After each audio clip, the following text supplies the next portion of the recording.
अस्सलाम वालेकुम dear students of class 12th। आज का हमारा जो टॉपिक है वह मैग्नेटिक इफ़ेक्ट ऑफ करंट का लेक्चर नंबर 4, लॉरेंट्ज़ फोर्स और वेलोसिटी सिलेक्टर। वेलोसिटी सिलेक्टर हम स्पेशल केस ऑफ लॉरेंट्ज़ फोर्स से ही करेंगे।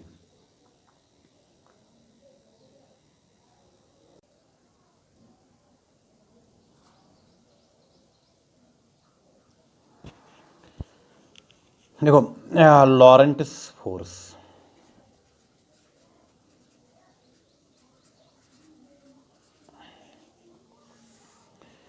देखो बेटा, अगर यहाँ पे ये इलेक्ट्रिक फील्ड है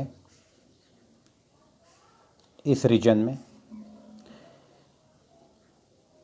इलेक्ट्रिक फील्ड की डायरेक्शन होती है positive charge to negative charge. मान लीजिए इस रीजन में इलेक्ट्रिक फील्ड है और इस रीजन में अगर मैं चार्ज क्यू रखूँगा, चाहे मैं चार्ज क्यू रेस्ट पे रखूँगा या मोशन में रखूँगा, हमने इलेक्ट्रोस्टैटिक्स में किया है, इस चार्ज क्यू पे फोर्स लगेगा और वो फोर्स कितना लगेगा, electric force Fe is equal to Q into E. आपको मैंने उस टाइम में समझाया, ये जो इलेक्ट्रिक फोर्स लगेगा चार्ज क्यू पे in external electric field E, ये लगेगा in the direction of electric field positive to negative if charge Q is positive, और ये फोर्स लगेगा इलेक्ट्रिक फोर्स इस चार्ज क्यू पे opposite to the direction of electric field in a negative to positive plate if charge Q is negative. Means that अगर आप proton रखोगे electric field में, इस पे लगेगा force in the direction of electric field. अगर electron रखेंगे उस पे फोर्स लगेगा opposite to the direction of electric field, यानी प्रोटॉन पे लगेगा इस डायरेक्शन में और इलेक्ट्रॉन पे लगेगा इस डायरेक्शन में। यह हमने किया। इसके बाद हमने ये भी किया, अगर हम एक्सटर्नल मैग्नेटिक फील्ड में, मान लीजिए इस डायरेक्शन में एक्सटर्नल मैग्नेटिक फील्ड है बी, अगर इसमें हम चार्ज क्यों रखेंगे, moving charge, only moving charge, rest पे चार्ज नहीं होना चाहिए, इस पे अगर हम मूविंग चार्ज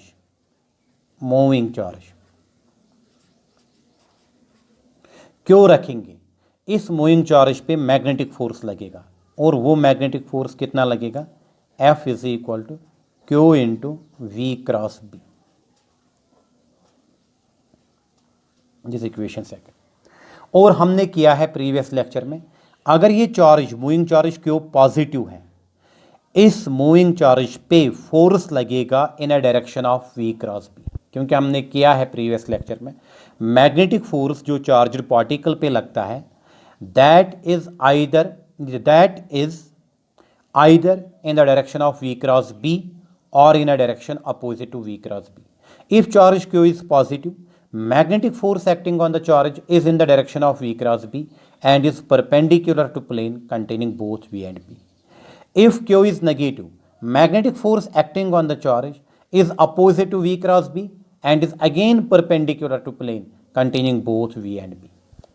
देखो, अब मैं आपको वो रीजन बताऊंगा। मान लीजिए मैं आपको एक रीजन ले रहा हूं, उस रीजन में इलेक्ट्रिक फील्ड E भी है और उस रीजन में मैग्नेटिक फील्ड B भी है। They are inclined for example at some angle theta. Particle is again moving in this, it is making some angle with electric field as well as it is making some angle with the magnetic field. It is moving with velocity v. Now मैं बताऊंगा, now we have a region of space where both electric field E and magnetic field B is present and charge Q is moving with velocity v. Then total force will act on the charged particle due to two fields, force due to electric field plus force due to magnetic field, that will be equal to F is equal to Fe plus Fm.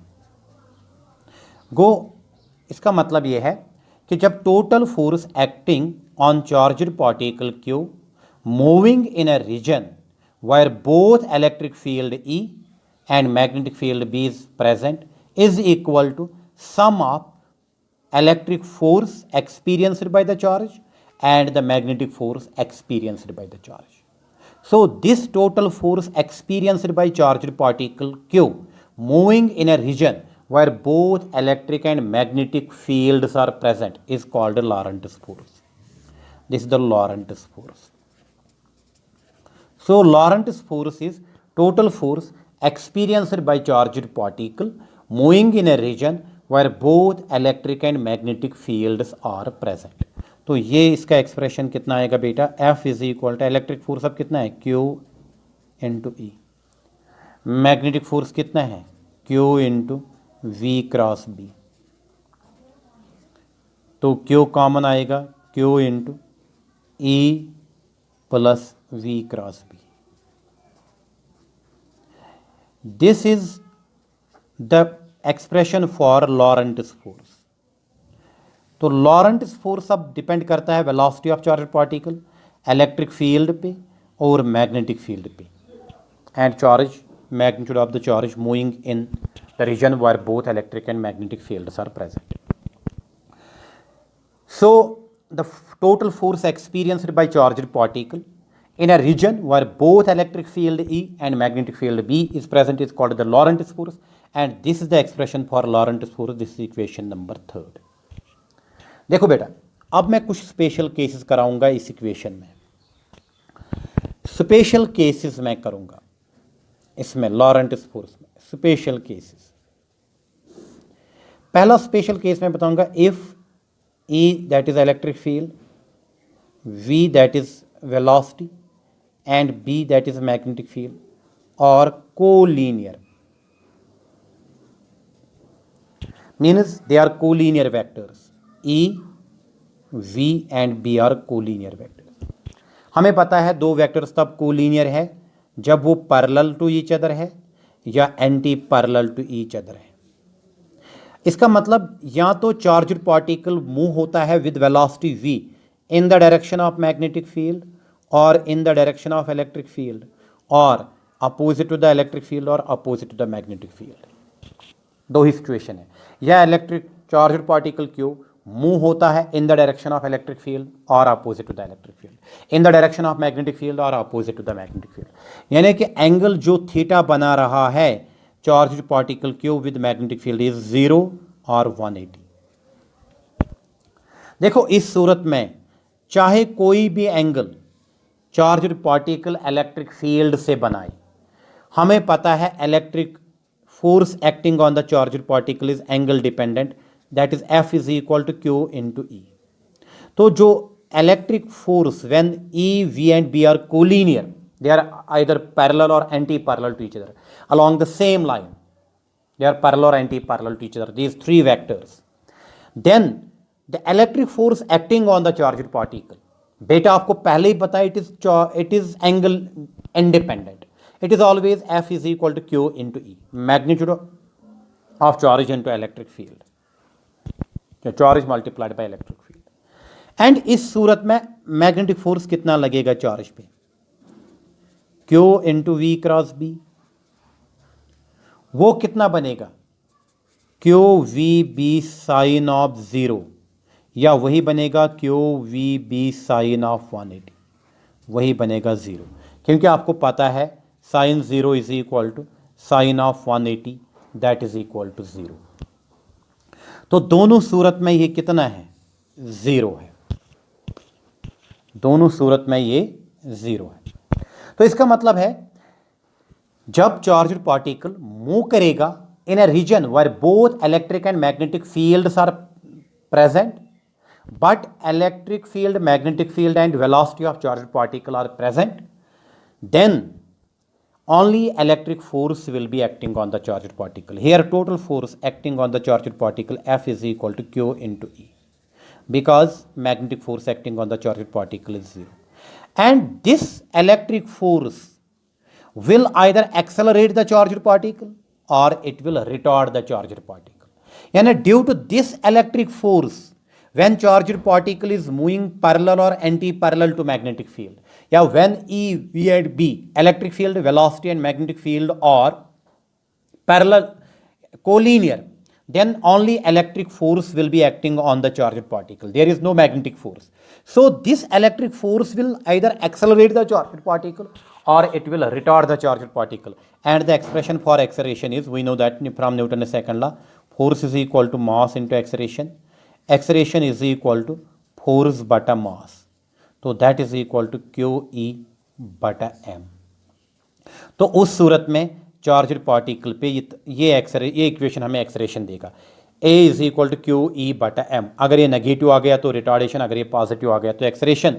तो यहाँ पे ये acceleration positive भी आ सकता है, negative भी हो सकता है. इसलिए जब electric field, magnetic field and velocity of charged particle are collinear, then only one force, that is electric force, will act on the moving charge, and this electric force will accelerate the charged particle. It will accelerate or retard the charged particle. In other words, there is change in velocity of the charged particle. Velocity of the charged particle will change when electric field velocity and magnetic field are collinear. So when velocity changes, there is change in momentum. Mass into velocity. So momentum भी charged particle का move होगा. ये NEET और कभी कभी board exam में हमारे objectives आते हैं कि अगर हम चार्जड पार्टिकल मूव कराएंगे उस रीजन ऑफ स्पेस में जहां इलेक्ट्रिक फील्ड भी प्रेजेंट है, मैग्नेटिक फील्ड भी प्रेजेंट है, और पार्टिकल मूव होता है in a direction which is collinear with electric field and magnetic field. यानी electric field, velocity and magnetic field are collinear to each other. Only one force will act on the charged particle. That force is electric field, electric force, and due to electric force there is either retardation of the charged particle or there is acceleration of the charged particle. Means there is either increase in velocity of the particle or there is an decrease in velocity of the particle. So there is change in momentum. तो इस सूरत में momentum of the charged particle change होगा. देखो अब मैं आपको पढ़ाऊंगा दूसरा स्पेशल केस. दूसरा special case, if E, V and B are perpendicular to each other.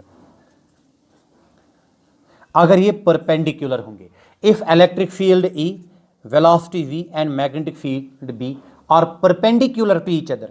जब भी इलेक्ट्रिक फील्ड और मैग्नेटिक फील्ड परपेंडिकुलर होंगे, मान लीजिए इस डायरेक्शन में इलेक्ट्रिक फील्ड है, इस डायरेक्शन में मैग्नेटिक फील्ड है, the angle between electric field and magnetic field here is 90. सो जब इलेक्ट्रिक फील्ड और मैग्नेटिक फील्ड एक रीजन में परपेंडिकुलर होंगे उसको हम बोलते हैं क्रॉस्ड फील्ड. क्या बोलते हैं? Crossed field. तो जब मैं क्रॉस्ड फील्ड लूंगा, means electric field, velocity and magnetic field को मैं परपेंडिकुलर रखूंगा. मीनस कि मान लीजिए इस डायरेक्शन में this X axis, this is Y axis and this is Z axis, this the origin. चलो मैं बताऊंगा along X axis charged particle is moving along X axis with velocity v is equal to v I cap. v is the magnitude of the velocity, I cap means along X axis, and that in this direction there is electric field E is equal to E J cap. A is the magnitude of the electric field. और let magnetic field इस direction में है, B is equal to B K cap, where B is the magnitude of the magnetic field. तो देखो electric field और magnetic field perpendicular to each other, इनको मैं बताऊंगा क्रॉस्ड फील्ड. आपको आता है बोर्ड एग्जाम में या कोई बोलेगा व्हाट आर क्रॉस्ड फील्ड्स, आपको बोलना if in certain region of space electric field and magnetic field are perpendicular to each other, then that fields are called crossed fields. So by crossed field we mean that electric field and magnetic field के दरमियान angle कितना है? 90 degree. Velocity और electric field के दरमियान भी यहाँ पे एंगल 90 डिग्री है. वेलोसिटी और मैग्नेटिक फील्ड के दरमियान भी यहाँ angle 90. They are perpendicular, mutually perpendicular to each other. देखो बेटा यहाँ पे मैं आप लोगों को ये बता रहा हूँ कि एक और स्पेशल केस हम लेंगे जहां पे इलेक्ट्रिक फील्ड, मैग्नेटिक फील्ड और velocity perpendicular to each other है. So here V is equal to V I cap, E is equal to E J cap, and यहां पे मैं बता रहा हूं B is equal to B K cap. Magnetic field is along z axis, electric field is along y axis, and velocity is along X axis. तो उस सूरत में इलेक्ट्रिक फोर्स कितना लगेगा? देखो इलेक्ट्रिक फोर्स लगेगा Q इंटू ई, और ये इलेक्ट्रिक फोर्स किस डायरेक्शन में लगेगा? Q into E J cap. It will along E, positive charge पे लगेगा electric force along the electric field. So इस डायरेक्शन में लगेगा electric force F is equal to Q into E. Electric force लगेगा in the direction of the electric field, Q E into J K. अब बताएंगे अब magnetic force कितना लगेगा। This the electric force. तो आप देखिए मैग्नेटिक फोर्स कितना लगेगा चार्जर पार्टिकल पे। मैग्नेटिक फोर्स लगेगा Q into V cross B. वो देखो कितना आएगा, Q V I cap cross B K cap. वो देखो कितना आएगा, F M is equal to Q V B. मैं लिख सकता हूं I cap cross K cap. Magnetic force इस डायरेक्शन में लगेगा, F M is equal to Q V B I cross K, I cross के। आपने ये किया है आपके 11th क्लास में जब आपने क्रॉस प्रोडक्ट ऑफ वेक्टर्स। अगर मैं बताऊंगा यहाँ पे here it is I cap, here it is J cap, here it is के कैप। अगर मैं जाऊंगा cyclic order in this direction से एंटी क्लॉकवाइज डायरेक्शन, देखो मैं बताऊंगा आई क्रॉस जे वो आता है के कैप, जे क्रॉस के वो होता है आई कैप। आई से अगर मैं बताऊंगा के क्रॉस आई वो आता है जे कैप। अगर इन्हीं का आप रिवर्स डायरेक्शन करेंगे, देखो रिवर्स डायरेक्शन में क्या, अगर मैं यहां पे करूंगा ये आई से रिवर्स ऑर्डर में जे क्रॉस के, जे क्रॉस आई वो आएगा माइनस के। अगर मैं ऐसे ही करूंगा आई क्रॉस के, देखो क्लॉकवाइज में जा रहा हूं, वो आएगा माइनस जे। अगर ऐसे करूंगा के क्रॉस जे वो आएगा माइनस आई कैप, माइनस के आई माइनस आई कैप। देखो अब हमें यहां पे क्या है, आई cross K, I cross K. I cross के का मतलब यहां पे देखो I cross K it is equal to minus J. तो इसका मतलब है एफ एम मैग्नेटिक फोर्स। तो देखो इसका मतलब क्या है यहां पे, अब F M is equal to Q V B, और ये आई क्रॉस के कितना है, माइनस जे। आई क्रॉस के है कितना, माइनस जे। तो मैंने यहां पे लिखा माइनस जे कैप, तो वही बनेगा minus Q V B J cap. तो इसका मतलब जो मैग्नेटिक फोर्स लगेगा चार्जड पार्टिकल पे वो नेगेटिव वाई डायरेक्शन में लगेगा। देखो अभी हमें इलेक्ट्रिक फोर्स लग गया पॉजिटिव वाई एक्सिस में। अब यहां पे देखो मैग्नेटिक फोर्स किस डायरेक्शन में लग रहा है, इस डायरेक्शन में लग रहा है magnetic force. F is equal to F M Q V B J cap, Q V B J cap. तो देखो अब हमें यहां पे हुआ क्या, जब हम क्रॉसड फील्ड में चार्जड पार्टिकल मूव कराएंगे, उस चार्जड पार्टिकल पे दो फोर्सेस लगते हैं, electric force F is equal to Q E in the direction of electric field, और F M is equal to minus Q V B J cap in a direction opposite to the electric force. So दो जो forces लगते हैं charged particle in crossed field, दो forces जो charged particle पे लगते हैं, these two forces which are acting on charged particle they are opposite to each other। अगर अब इस डायरेक्शन में देखो, अगर पॉजिटिव वाई डायरेक्शन में इलेक्ट्रिक फोर्स है, नेगेटिव वाई डायरेक्शन में मैग्नेटिक फोर्स है, अगर ये दो फोर्सेस हैं they are opposite to each other, अगर इलेक्ट्रिक फोर्स ज्यादा होगा तो चार्जड पार्टिकल मूव करेगा इन दिस डायरेक्शन, अगर मैग्नेटिक फोर्स ज़्यादा होगा तो चार्जड पार्टिकल ज़्यादा डिफ्लेक्ट होगा मैग्नेटिक फोर्स की डायरेक्शन में। तो फिलहाल मैं यहाँ पे बताऊँगा अब टोटल फोर्स कितना लगेगा चार्जड पार्टिकल पे? अब F is equal to F E plus F M, वो देखो बेटा कितना आएगा, वो आएगा Q E J cap minus Q V B J cap. तो J cap Q E minus Q V B J cap तो आएगा यहाँ पे common. It is a total magnetic force. देखो अब अगर मैं यहां पे बताऊंगा एक और कंडीशन ये कि अगर दो forces, the force acting on the charged particle due to electric field and the force acting on the charged particle due to magnetic field which are opposite to each other, अगर उनका magnitude same होगा, if mod of F E is equal to mod of F M, क्या उस सूरत में Q E होगा ना बराबर क्यू वी बी। देखो जितना अगर अपवर्ड फोर्स होगा अगर उतना ही डाउनवर्ड फोर्स होगा, जितना force along positive Y axis है अगर उतना ही फोर्स अगर अलोंग नेगेटिव वाई एक्सिस है।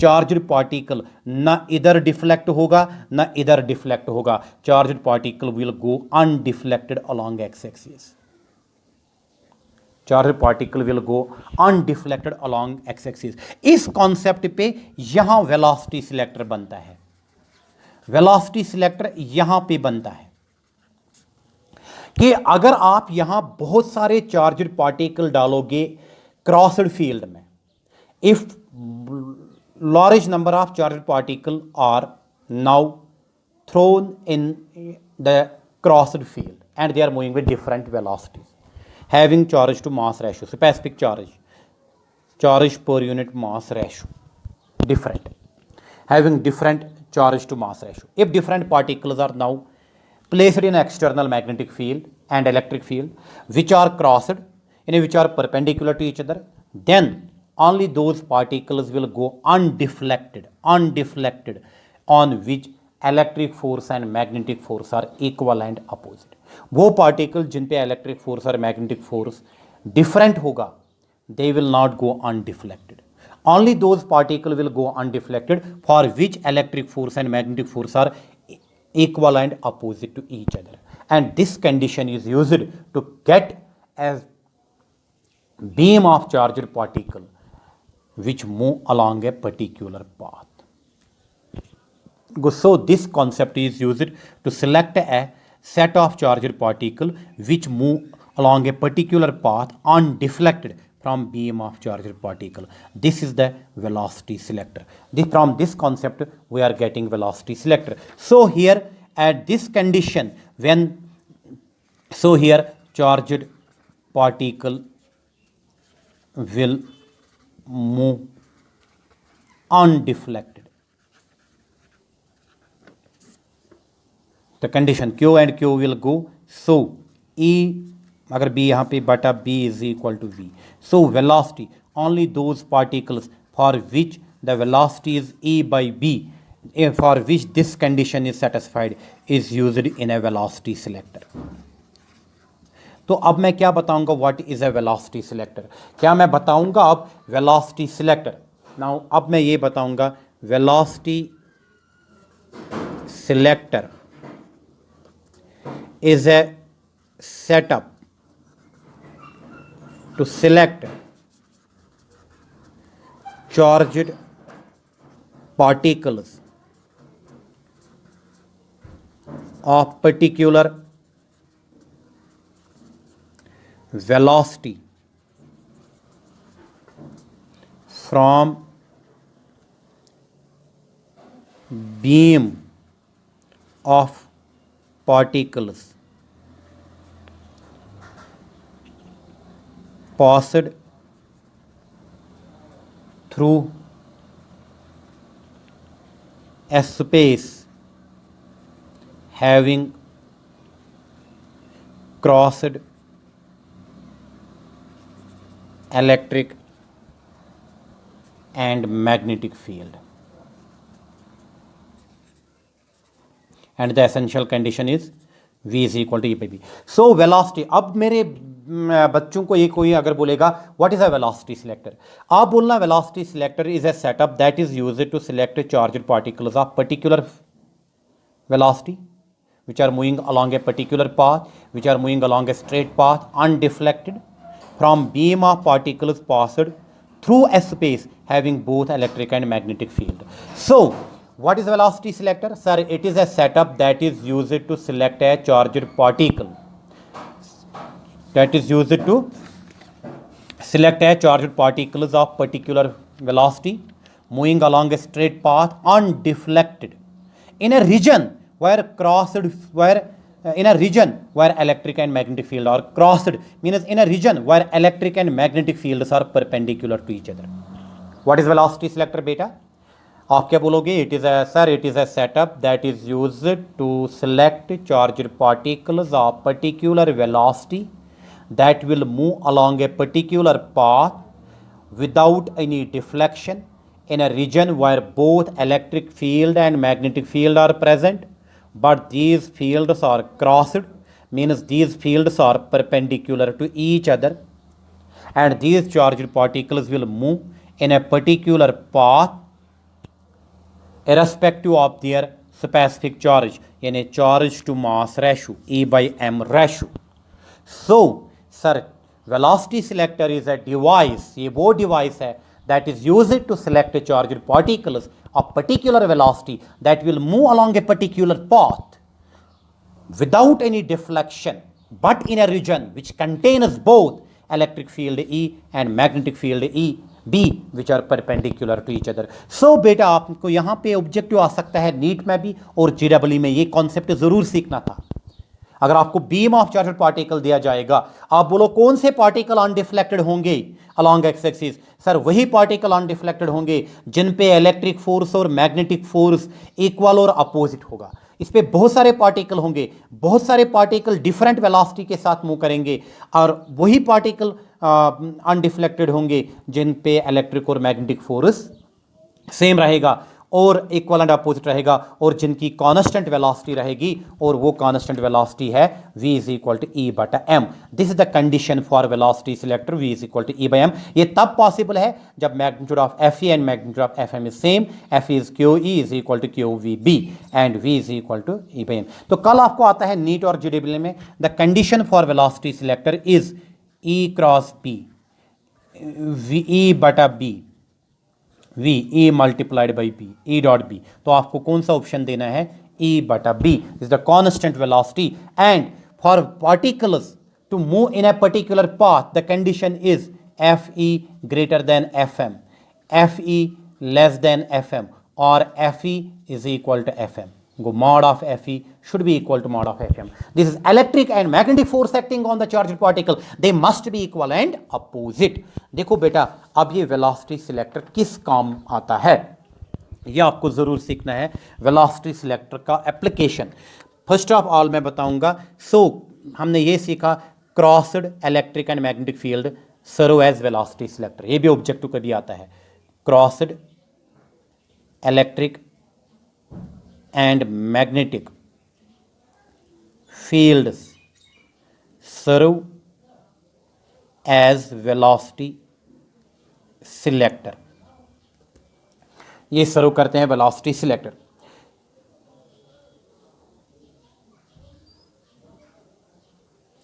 तो पहले कंडीशन हमें ये भी आप याद रखना है. Only the charged particles having velocity v is equal to A by A M A by B pass undeflected through the region of crossed field,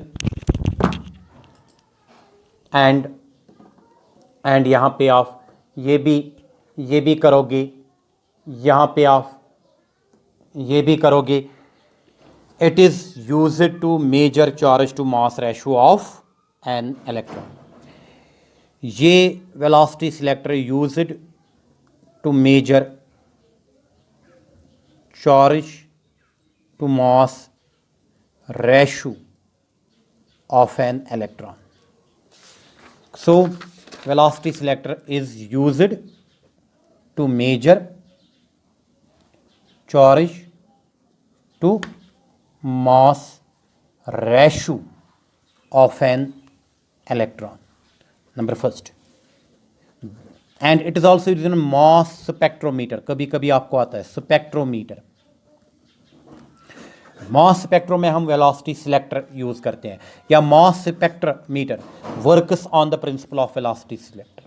works on the principle of velocity selector,